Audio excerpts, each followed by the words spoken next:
El arcoíris desteñido, escrito por Javier Viveros, ilustrado por Adam.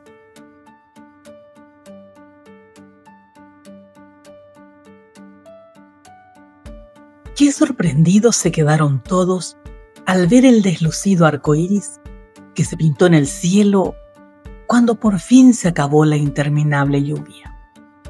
¿Viste? Ireneo se quedó sin colores, dijo el guacamayo Cayo al señor Carandaí. ¿Un arcoíris sin colores? Se sorprendió el pequeño tapir Vladimir. Mami, ¿por qué Ireneo está desteñido?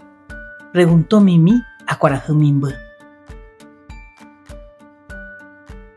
Con un hilito de voz, el arcoíris Ireneo respondió a la consulta del señor Carandaí. La nueva fábrica contaminó demasiado el ambiente y produjo la lluvia ácida que me despojó de mi poncho colorido. Tenemos que ayudar a nuestro amigo. Vamos a conseguir pigmentos para pintarle las franjas. ¿Cuáles eran tus 7 colores, Ireneo? Dijo Cayo. Rojo, anaranjado, amarillo, verde, azul, añil y violeta. En ese orden, respondió el arcoíris desteñido.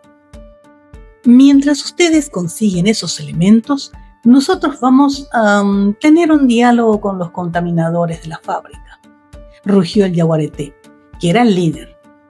La aviación viene con nosotros, ¿verdad? Agregó. Y las avispas de aguijones pendencieros se unieron al grupo que ya se alejaba. Bueno, yo hago mi contribución para el color rojo, dijo el guacamayo Cayo, desprendiéndose de varias plumas. Y yo aporto las mías para que obtengamos el azul, dijo la cantante Tinguá. Muy bien, ya tenemos 2 de 7, se alegró el señor Carandaí. El diálogo de la comitiva con los de la fábrica fue breve pero intenso. El primero en regresar fue Caí, que llegó trayendo mucho amarillo. Vladimir se enfadó tanto al ver que Caí comía las bananas que corrió hacia él para atropellarlo. Pero el astuto mono tenía encima la participación en muchísimos torines, por lo que no se iba a dejar sorprender.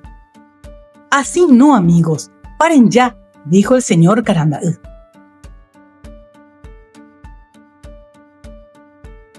El pequeño tapir enojón solo se calmó cuando el guacamayo Cayo le hizo ver que estaba bien que Caí comiera las bananas, pues lo que de verdad necesitaban para conseguir el amarillo eran las cáscaras. Trajimos estos tambores que los humanos de la fábrica ya no van a necesitar, dijo Yaguareté. Enseguida vamos a traer 3 más. ¿Y eso como para qué? Dijo el señor Carandaí. Claro, serán 7, porque ahí vamos a ir creando los colores, le respondió Cayo. Otros 2 colores llegaron casi al mismo tiempo. Verde que te quiero verde, declamó Cayo al ver las hojas de camalote que trajo Yacaná Yacaná. Aparte del amarillo, también traigo el anaranjado, dijo Caí. Ya solo nos faltan 2 colores, gritó Ireneo entusiasmado.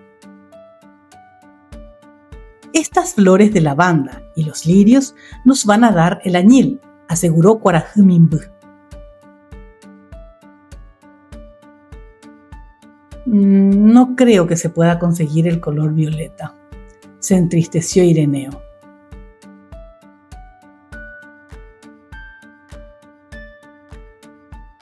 Solo un segundito antes de que el desánimo invadiera a todos, un pequeño roedor salió de su sorpresivo agujero.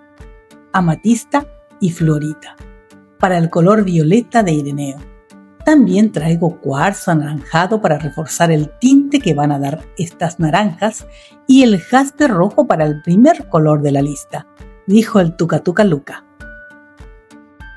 ¡Yupi! ¡Gracias, minero del Chaco!, dijo entusiasmado Caí.